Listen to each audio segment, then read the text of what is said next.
자, 우리 이 오후 예배 시간에 내 영성 지금 세 번째 시간을 하겠는데요. 두 번째 시간은 시간에 걸쳐서 그 외면 세계와 내면 세계가 있다는 거. 외면 세계는 겉으로 드러나는 것이지만 내면 세계는 그 속에 보이지 않는 그 세계인데 그게 정말 중요하다는 거. 그걸 배웠고요. 내가 내면 세계와 외면 세계 속에서 좀 어디에 속해 있는지를 알기 위해서 쫓겨다니는 사람인지 부름받은 사람인지 그걸 우리가 점검해 보자고 했지 않습니까? 그걸 또 두 차례에 걸쳐 이렇게 나눠봤습니다. 그러면 우리의 이 내면 세계가 질서가 잡히고 안정이 되는 길을 지금 우리가 가고 있는데, 그러기 위해서 구체적으로 무엇을 훈련을 받아야 되느냐, 이런 게 중요해. 시간 관리가 되지 않으면 그 내면 세계의 안정을 이루기는 어렵다, 이런 전제가 있어요. 그래서 오늘은 그 시간 관리에 대해서 여러분과 좀 나눠보도록 하겠습니다. 김대중 대통령이 퇴임을 하고 그다음에 노무현 대통령이 이제 한창 대통령으로 직임을 감당할 때 전임 대통령인 그 김대중 대통령을 찾아갔답니다. 그러면서 요즘 어떻게 지내십니까? 이렇게 물어보니까 김 대통령이 한 말이 뭐냐면 요즘 시간을 까먹고 있습니다. 인생을 까먹고 있습니다. 이렇게 말했다는 거예요. 그러니까 80이 넘은 그 대통령도 하루하루 시간을 허비하지 않고 이 시간을 정말 잘 써야 되겠다고 다짐하며 살 때니까 그런 말을 하겠지요. 여러분도 들어봤겠지만 이 파블로 카잘스라고 하는 유명한 첼리스트가 있거든요. 그분이 세계적인 유명한 첼리스트인데 90이 넘어서까지 하루에 5시간씩 첼로 연습을 했다는 겁니다. 90이 넘어서 연습이 뭐가 필요하겠어요. 평생을 첼로를 가지고 산 분인데, 그런데도 5시간 이상을 항상 연습했다는 거. 그분도 90이 넘은 인생이지만 내 시간을 까먹고 싶지 않다. 이 시간을 정말 하나님이 주셨으니까 잘 쓰고 싶다. 그런 마음이 있지 않았겠습니까?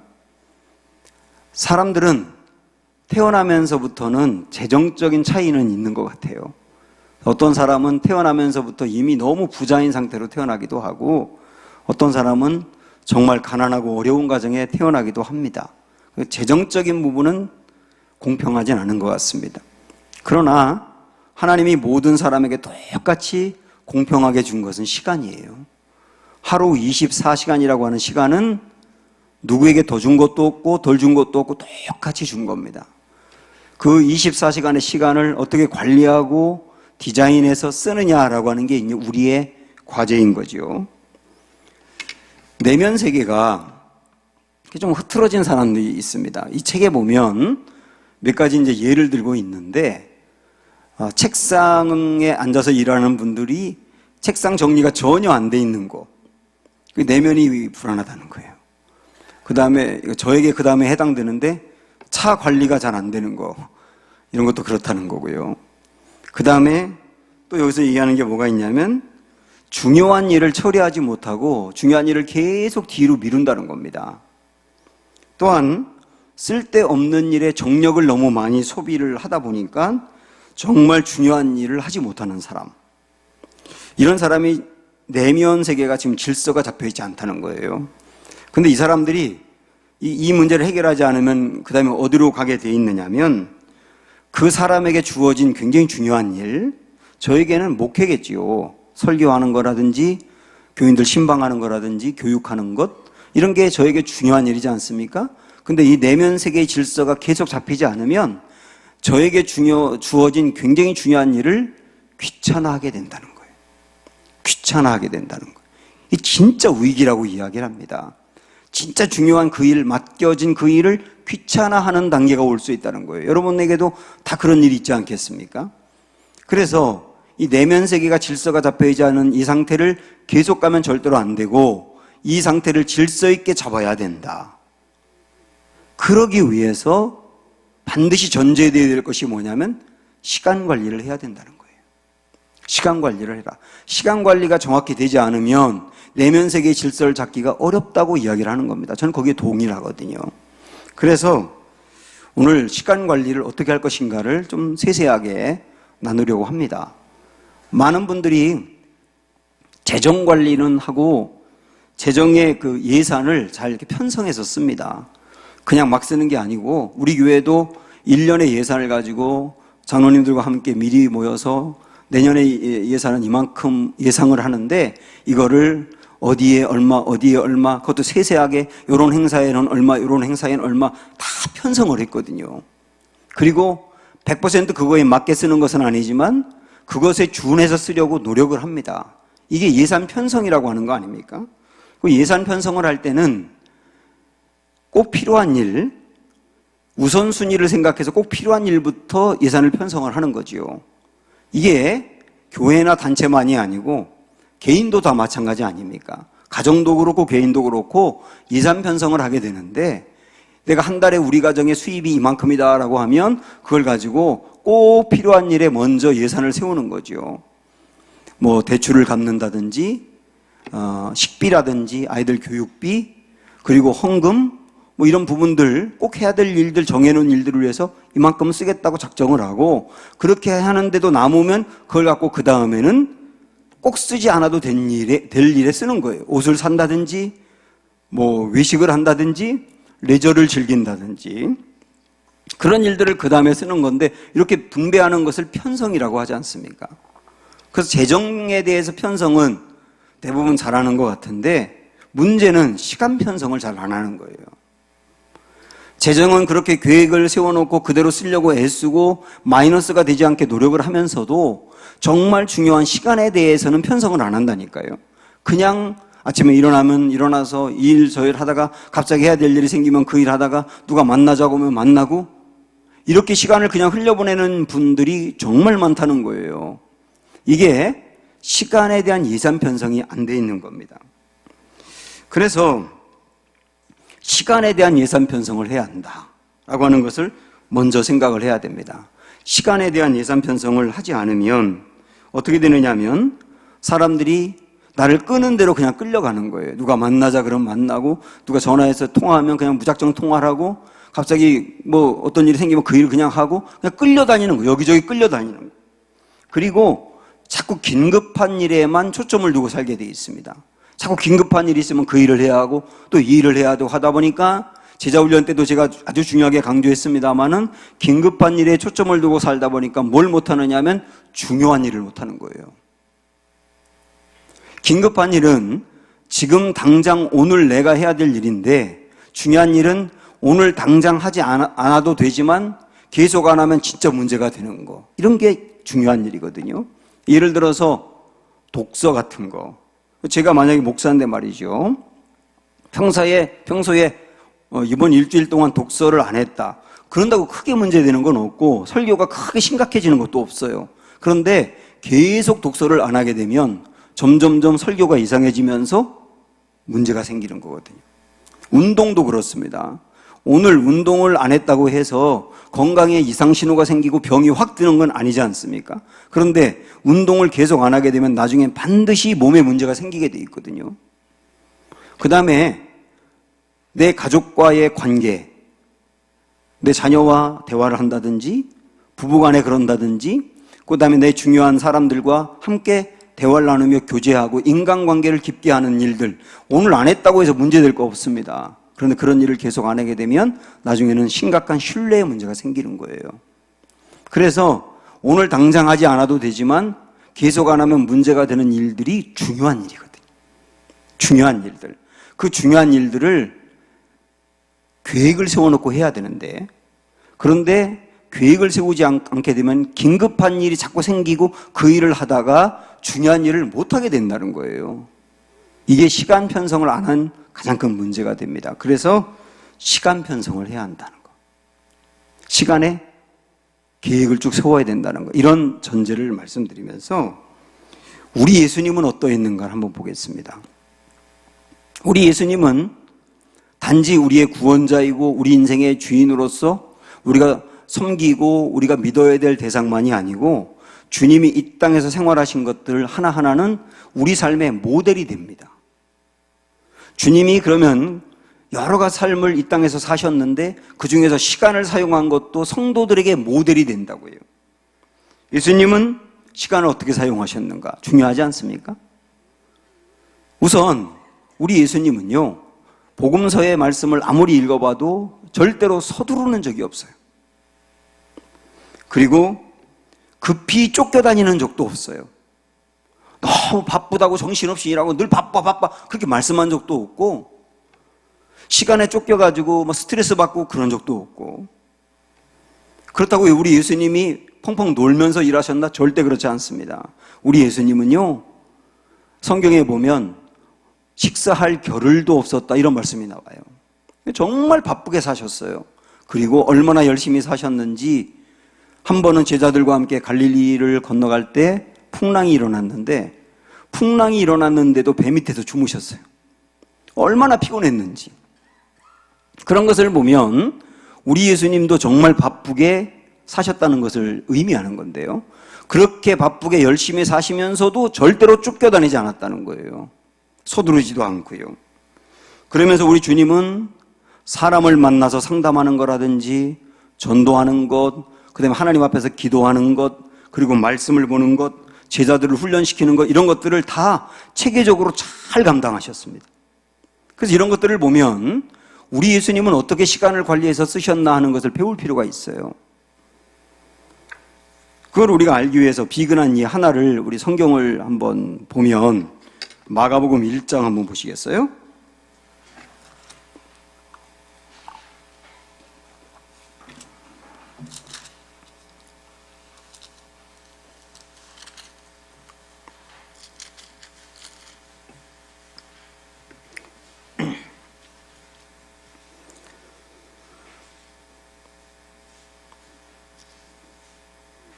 자, 21절부터 보면, 마가복음 1장 21절부터 보면, 요 21절부터를 우리는 제목을 붙인다면 예수님의 하루?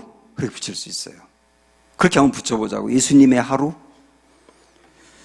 21절부터 보면 그들이 가버나움에 들어가시니라 그러면서 예수께서 안식일 날이네요, 이 날이. 안식일에 회당에 들어가셨다 그랬어요. 그런데 회당에 들어가서 말씀을 전하셨죠. 21절 끝에 보면 가르치심에 그러지 않습니까? 그 회당 안에서 저같이 이렇게 안식일날 설교를 하거나 가르친 거예요. 여러분, 설교를 하는 게 얼마나 많은 에너지가 소모하는지 아시죠? 예? 여러분은 그냥 가만히 듣고만 계시기 때문에 그냥 하는 것 같지만 이 설교하는 것도 굉장한 에너지가 필요한 거예요. 우리 교회 교인들처럼 이렇게 조는 분들이 없을 때는 힘이 나지만 조는 분들이 있고 그럴 때는 힘이 더 빠집니다. 물론 예수님은 듣고 졸지 않았겠지만 어쨌든 오전에 그렇게 말씀을 가르치셨어요. 그리고 23절에 보니까 마치 그들의 회당에 더러운 귀신 들린 사람이 있어 소리 질렀다. 그 귀신 들린 사람을 우리 예수님이 축사하십니다. 축사했다는 말은 귀신을 내쫓았다는 거예요. 귀신을 내쫓는 것도 영적으로 굉장히 에너지가 소모가 되는 겁니다. 귀신이 금방 확 나가는 게 아니고 버티다 보면 나가게 하는데 굉장히 에너지가 필요하거든요. 그런 일들을 우리 주님이 오전에 하신 거예요. 그리고 29절에 보면 회당에서 나와 곧 야고보와 요한과 함께 시몬과 안드레의 집에 들어가셨다 그랬거든요. 그러니까 시몬 베드로의 집, 아마 그 집에 갔는데 거기 원래 가버나움이니까요. 그 집에 갔는데 30절에 보면 시몬의 장모가 열병에 걸렸다 그랬어요. 그래서 그 병을 고쳐줍니다. 그리고 32절에 보니까 저물어 해질 때 모든 병자와 귀신 들린 자들을 예수께 데려왔다 그랬어요. 그러니까 아마 예수님이 병자를 고쳤다는 소문이 나니까 사방에서 병자들이 모여들고 귀신 들린 사람들이 모여든 겁니다. 옛날엔 귀신 들린 사람이 그렇게 많았나 봐요. 우리나라도 옛날엔 참 많았죠. 그 사람들을 일일이 주님이 밤늦게까지 다 고치신 겁니다. 그 얘기가 쭉 이어서 나오거든요. 그리고 하루가 지나간 거예요. 이게 예수님의 하루입니다. 근데 거기서 끝나는 게 아니고 35절에 보면 새벽 아직도 밝기 전에 예수께서 일어나 나가 한적한 곳으로 가사 거기서 기도하셨답니다. 우리 예수님은 굉장히 피곤하게 하루를 사역을 하며 보내고도 그 다음날 새벽에 기도하셨다는 거예요. 한적한 곳에 가서 기도하시고 그러셨습니다. 그런데 기도를 하고 계시는데 36절에 보면 시몬과 및 그와 함께 있는 자들이 예수의 뒤를 따라가 만나서 이르되 모든 사람이 주를 찾나이다. 그 전날 우리 예수님께서는 밤늦게까지 많은 사람들의 병을 고쳤지 않습니까? 귀신 들린 사람 귀신도 고쳐냈고요. 그러다 보니까 소문이 나가지고 더 멀리서 아마 사람들이 아침부터 왔겠죠. 새벽에부터 일찍. 그들이 고쳐달라고 온 거예요. 그런데 38절에 보면 37절에 만나서 이르되 모든 사람이 주를 찾나이다 한 다음에 이르시되 우리가 다른 가까운 마을들로 가자. 거기서도 전도하리니 내가 이를 위하여 왔노라 하시고, 우리 예수님에게 병을 고쳐달라고 수많은 사람들이 왔는데 그 사람들을 우리가 상식적으로 생각하면 고쳐줘야 될 것 같은데 우리 예수님은 거기서 노 하시고 그 다음에 다른 마을로 전도하러 가셨다는 거예요. 여러분, 이걸 좀 깊이 한번 고민을 해보면 우리 예수님은 병자를 고치는 게 굉장히 중요했지만, 그런데 우리 예수님이 가장 중요하게 여긴 것은 영혼을 구원해내는 거였어요. 전도하러 가자. 그 영혼을 구원해내는 게 제일 중요한 일이기 때문에 우리 예수님은 우선순위가 무엇인지를 계획해놓고 쓰셨다는 얘기가 되는 거예요.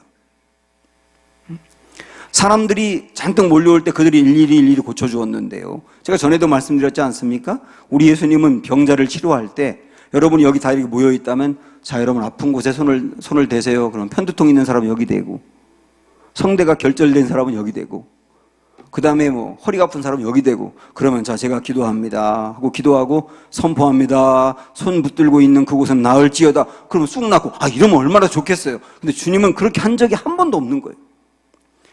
이 환자들 한 명 한 명을 일일이 다 만나시고 얘기 들어보시고 그를 위해 고쳐주시고, 이 주님이 치유한 방법이었거든요. 그러다 보니까 사방에서 환자들이 몰려들었을 때 그들을 일일이 다 고쳐주면 또 하루가 다 지나가는 거예요. 그러면 또 환자라고 하는 또 환자는 또 더 멀리서 오지 않겠습니까? 또 그들을 고쳐줘야 되고, 그러니까 오직 찾아오는 긴급한 환자들을 치유하는 것으로만 다 쓰게 되는 거예요. 주님은 시간의 계획 중에 제일 중요한 거 1번, 영혼 구원이야. 영혼 구원을 위해서 제일 먼저 시간을 써야 돼. 그래서 여기서 베드로와 이 제자들이 와가지고 환자들이 예수님 찾는데요. 그러니까 NO 하신 거예요. NO. 시간을 계획하고 쓰셨다는 얘기고, 그 다음에 우선순위를 중심으로 쓰셨다는 얘기고, 그래서 우선순위 중심으로 시간을 쓰다 보니 때로는 노하는 용기가 있었다는 거예요. 여러분, 노하는 용기가 얼마나 중요한지 아십니까? 누가 나에게 뭔가를 부탁을 할 때라도 그걸 다 들어줄 수가 없잖아요. 그때 이거는 중요한 일이긴 하지만 더 중요한 일이 있습니다. 이거는 지금 하지 않아도 되고 나중에 해도 되지만 지금 당장 해야 될 일이 있습니다 하고서 노할 줄 아는 것도 중요한 거예요. 이 노할 줄 알려면 어떻게 해야 되느냐 하면 시간 계획이 돼 있어야 된다는 거죠. 이게 우리 주님이 시간을 사용한 방법들입니다. 그래서 우리 주님이 시간 사용한 것을 조금 더 구체적으로 이제 말씀을 드리면, 우리 주님은 아까도 말씀드렸지만 항상 우선순위 중심으로 시간을 편성하셨다. 그 우선순위는 뭐라고 그랬죠? 영혼 구원이라고 그랬어요. 그래서 영혼 구원을 위해서라면 우선순위 1번이기 때문에 사케오를 만났을 때 그 집에 가서 유하는 거예요. 그 영혼 구원 일이니까. 수가성 여인을 구하기 위해서 일부러 거기까지 가시는 거예요. 영혼 구원이니까. 그 다음에 이 사역이 굉장히 중요했지만 우리 예수님께서는 또 아주 중요하게 여긴 게 뭐냐면 하나님과 홀로 만나는 시간이었어요. 이것도 우리 예수님의 계획 안에 들어가 있는 거예요. 하나님과 홀로 만나는 시간. 우리 예수님은요, 이 땅에서 공생애로 3년 동안을 사역하셨는데, 공생애 3년 사역하기 위해서 사실은 30년을 준비하신 겁니다. 우리 예수님도 마찬가지. 그렇게 준비하고 3년을 사역을 하신 거예요. 모세도 40년 동안 사역을 마지막에 했는데 그 40년 사역을 하기 위해서 역시 광야에서 40년을 준비한 것이죠. 제가 주일날 낮예배 설교를 한 편을 하기 위해서 토요일만 놓고 본다면, 제가 토요일 7시 정도에 교회에 보통 오거든요. 새벽에, 아침에. 그러면 그렇게 해서 보통 8시에 제가 집에 갑니다. 그때까지 주일날 설교 하나만 붙들고 있는 거예요. 그리고 주일날에 보통 5시에 새벽에 일어나서 그다음부터 또 주일날 할 설교에 대해서 다시 한번 검토합니다. 그리고 주보에 본문을 넣고 제목을 넣기 위해서 미리 설교의 전체적인 윤곽을 또 파악을 해야 되니까 그 시간도 꽤 되더라고요. 그래서 제가 한 편의 설교를 우리 교인들 앞에 내놓기 위해서 평균적으로 갖는 시간이 16시간에서 18시간 정도 되더라고요. 물론 여러분 그러면 이런 얘기 들으면서 그렇게 오래 준비하고 왜 설교가 그 모양이야? 이렇게 한다면 언제 할 말이 없겠지만, 그러나 저는 하나님 앞에 자세가 그런 거예요. 자세가 이 설교를 내놓기 위해서 절대로 금방 하지 말자. 그렇게 준비하자. 제가 어디서 들었는가? 요 근래 들었는데, 밥을 만든다라고 하지 않고 밥을 짓는다라고 한다는 얘기를 제가 어디선가 들었어요.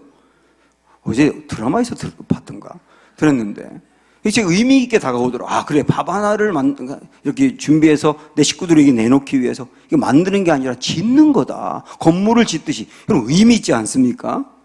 설교도 그런 의미로 짓는 거라고 보고 준비하는 거예요. 그렇게 준비해서 내놓는 거거든요. 우리 예수님도 3년의 사역을 위해서 30년을 준비했다는 거. 그렇게 준비하고, 그 다음에 하나 더. 이 준비에 관련해서 하나 더 말씀드리면, 여러분 화가들이 그린 그림, 정말 비싸게 팔리고 유명한 그림들을 보면 그 화가들이 그린 그림 안에 메시지가 다 들어가 있잖아요. 럼브란트가 그린 그 탕자의 귀향 같은 그 그림을 보면, 거기 보면요, 아버지가 돌아온 아들을 이렇게 포옹하고 안아주는데 손이 하나는 남자 손이고 하나는 여자 손이에요. 그러니까 아버지와 엄마가 함께 끌어안는 것을 그 손으로 표현을 한 거예요. 그리고 그 옆에서 형은 못마땅해 하는 그 얼굴 표정이 보이고, 그 다음에 뭐 하나는 이렇게 밝게 보여주고 뭐 하나는 좀 어둡게 보여주고, 이러면서 그 안에 메시지를 다 담아내는 거예요. 그렇게 만들어내니까 그게 유명한 작품이 되는 거거든요. 요새 그 세계적으로 지금 유명한 우리 한국 영화가 기생충 아닙니까? 저도 기생충 봤는데요. 그런데 그냥 우리는 봅니다. 기생충 보면서 재밌었다 그러고 끝나는데, 여러분 그 장면 중에 송강호 씨가 이렇게 계단을 내려오는 장면이 있어요. 계단을 내려와요. 근데 그 계단을 내려오는데 그 계단을 내려오는 걸 통해서 송강호의 인생이 추락하고 있다는 걸 보여주거든요. 계단이 내려오는 걸 통해서 그 인생이 추락한다는 메시지를 담아내는 거예요. 어떻게 그럴 수가 있을까요? 그러니까 그냥 만들어내는 게 아니라 정말 고민을 많이 하면서 만들어내는 게 작품이 되는 거예요. 인생이 그렇다는 거예요. 인생이. 그럼 우리 예수님도 예수님인데도 조차 그렇게 준비하고 하셨고, 그 다음에 공생애가 딱 시작될 때 우리 예수님은 하나님이 맡겨준 생애를 감당하기 위해서 3년의 생애를 위해서 40일을 금식하고 시작하셨어요. 그리고 제자들을 골라내기 전에 철야 기도를 하고 골라냈어요. 그리고 오늘 우리가 조금 아까 봤던 말씀에서도 하루 종일 정말 중요한 사역들을 많이 감당하고 에너지가 고갈되었을 때 우리 예수님께서는 새벽에 일찍 하나님 앞에 기도하러 나가서 많은 사역을 하고 난 다음에 이 공허해질 수 있는 마음, 그리고 많은 사람을 접하다 보니까 고갈되기 쉬운 에너지, 그런 것들을 기도로 보충을 하시는 거예요. 그리고 십자가를 짊어지기 위해서 예루살렘에 가기 전에 변화산에 올라가서 또 기도하시고, 그리고 십자가를 바로 짊어지기 전에는 겟세마네 동산에서 기도하시고. 여러분 우리 예수님의 이 모습을 보세요. 우리 예수님은 하나님과 홀로 있는 시간을 계획 안에 넣으셨다는 거예요. 그것도 매일 새벽 같은 때 새벽 기도하는 방법을 통해서 계획을 세우고 기도하신 거예요. 내적인 힘을 얻기 위해서, 연약함을 보충하기 위해서, 또 에너지를 보충하기 위해서, 또 고갈된 감정을 채우기 위해서 우리 예수님은 그렇게 하나님 앞에 나아가 하나님과 단둘이 만나는 외로운 시간이 있었다는 거. 그래서 우리도 우선순위를 놓고 계획을 세울 줄도 알아야 하고, 우리의 계획 중에 하나님과 내가 단둘이 만나는 시간이 반드시 계획 안에 있어야 된다는 거. 누구든 예외 없이 있어야 된다는 거. 바쁘면 바쁠수록 더 있어야 된다는 거. 많은 사역을 감당하는 사람은 그래야 된다는 거. 이걸 여러분 꼭 기억을 하셔야 돼요. 그러면서 하나 더 말씀을 드리면, 우리 예수님은 제자들을 훈련시키는 시간을 위해서도 별도로 시간을 계획을 세우셨어요. 참 복음서를 언뜻 보면 이해가 안 되는 것 중에 하나가 뭐냐면, 우리 예수님 한 분이 많은 사람에게 이제 영향을 미쳐야 되는데, 그러면 많은 군중들을 모아놓고 사역하면 더 많은 효과가 나올 수 있을 것 같지 않습니까? 그런데 우리 예수님은 일도학교 공부하신 분들은 알지만, 마지막 잡히시기 전에 6개월 전에 3개월 정도를 제자들과 함께 마지막 사역을 하세요. 오직 제자들을 위해서만 사역을 하세요. 3개월 동안. 언뜻 생각을 하면 그 시간 동안 더 많은 군중들에게 말씀을 전하면 더 좋지 않겠는가? 라고 생각을 할 수 있는데, 우리 예수님은 그렇게 보지 않으셨어요. 12명의 제자들을 똑바로 기르자. 그러면 그 12명이 예수님이 하던 사역을 이어할 것이라고 본 겁니다. 그 제자 훈련이지 않습니까? 그렇게 해서 정말로 우리 예수님은 이 승천하시고 난 다음에 가룟 유다는 탈락했지만 12명 중에 11명 적어도 그 제자들은 예수님의 사역을 이어받을 사람으로 만들어 놓은 겁니다. 그러니까 그 제자들이 세계로 다니면서 결국은 기독교가 우리 앞에까지 와 있지 않습니까? 그래서 이 말씀을 보면 누구에게나 전부 다 똑같이 적용이 안 될 수 있을지 몰라도, 우리 시간의 계획 중에는 다른 사람을 세우고 살리는 일을 위해서 계획이 있어야 된다는 뜻이에요. 나 자신만을 위해서가 아니고, 내 가족만을 위해서가 아니고, 다른 사람을 살리고 세우는 일, 그게 기도일 수도 있고, 그와 찾아가서 만나 권면하는 것일 수도 있고, 말씀을 함께 나누는 것일 수도 있고, 그런 것들이 내 계획 안에 있어야 된다. 이게 우리 예수님의 그 말씀 속에서 볼 수 있고, 아까도 말씀드렸지만 이런 계획들을 잘 추진해 가기 위해서 중요한 게 뭐냐면 노하는 용기도 있어야 된다. 누가 만나자고 할 때 때로는 노할 수 있어야 되고,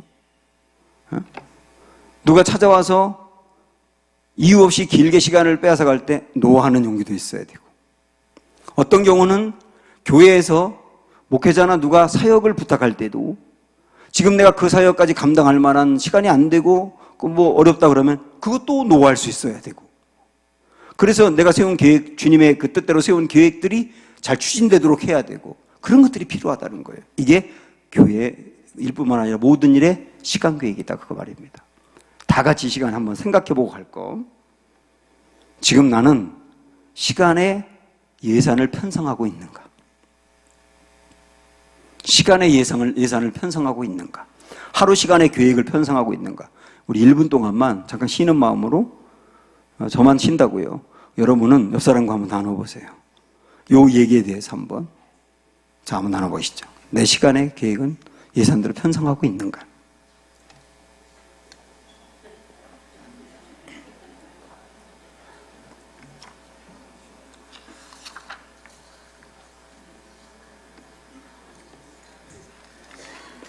그리고 권사님들은 지금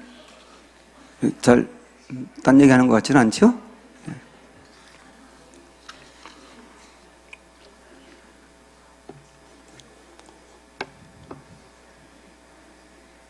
네, 땡. 1분 지났습니다. 이 중요한 얘기니까 이거 마음에 일단 새겨둬 보시고요. 조금 더, 하나만 더 구체적으로 들어가서 말씀드리면, 시간을 편성하고 계획을 세워서 추진해 갈 때 참고할 사항들이 있어요. 몇 가지가 있는데, 우선 우리 신체가 리듬이라는 게 있습니다.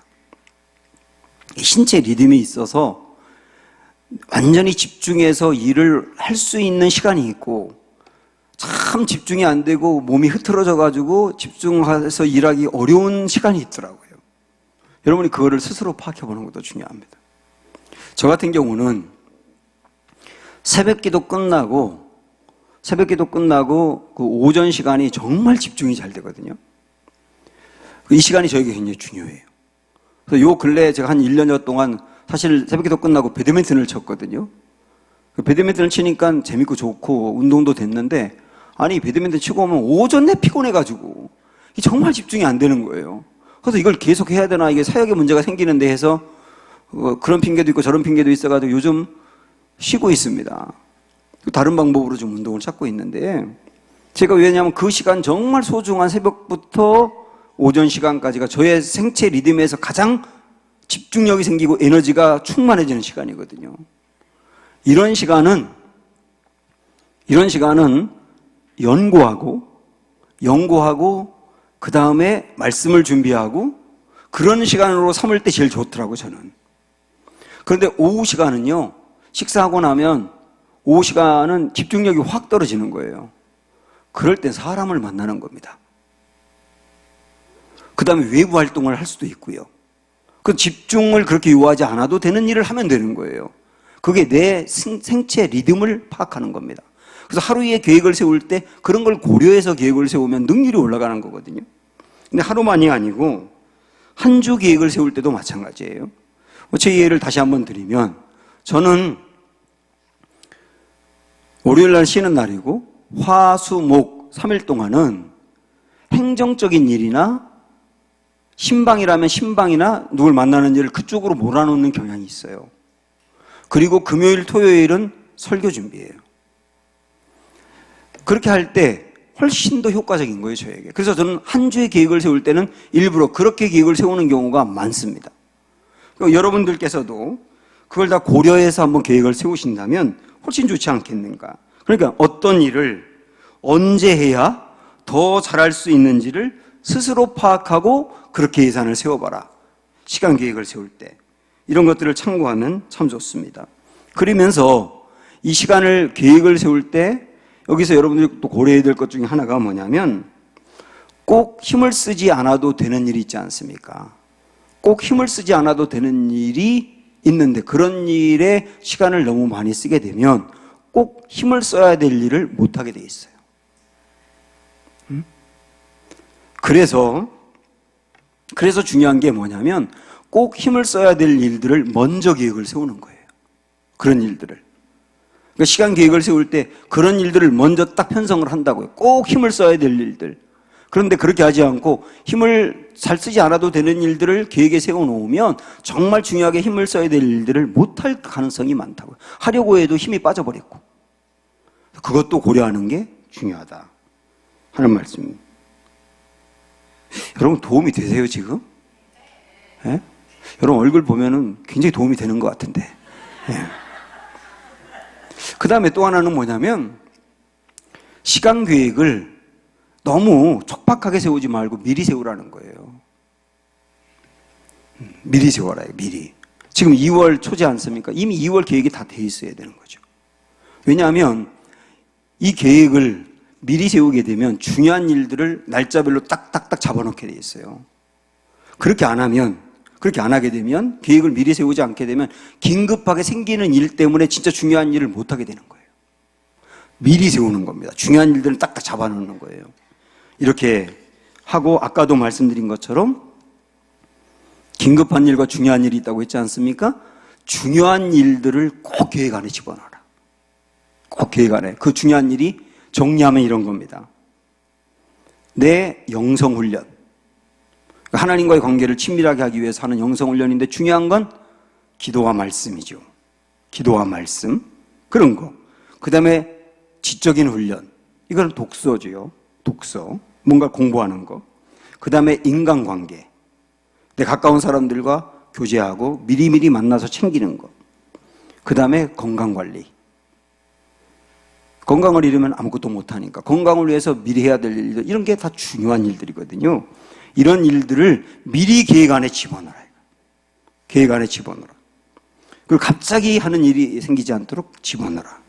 이렇게 시간 계획 세우는 것을 참고할 필요가 있다는 거. 여기까지 말씀드립니다. 숙제. 2월달 계획을 세워보는 거예요. 왜냐면 훈련을 해보셔. 예? 2월달 계획을 세워보고 그 다음에 한 주 계획과 하루 계획을 정말 세워보는 거예요. 이 제가 드린 말씀대로 우리 해보면 뭔가 이게 좋다는 걸 경험할 수 있지만 안 해보고 안 된다고 말하면 안 되는 거예요. 한번 해보자고요. 한 달 계획, 한 주 계획, 하루 계획씩 이렇게 한번 세워보고 이렇게 한번 습관을 길러 나가보도록 한다. 걱정되는 건 하나 있습니다. 제가 이 강의를요, 청년들 목회할 때부터 정말 많이 했거든요. 그런데 이 강의를 정말 많이 했는데 이 강의대로 시간 계획 세우는 사람은 정말 없다는 거. 그런데 왜 계속 하는지 저도 모르겠지만 그러나 중요하니까 계속 말씀드리는 거예요. 여러분 정말 한번 세워보세요. 그래서 하나님이 주신 이 선물인 시간을 잘 쓰고 관리하는 은혜가 있기를 축원합니다. 기도하겠습니다. 하나님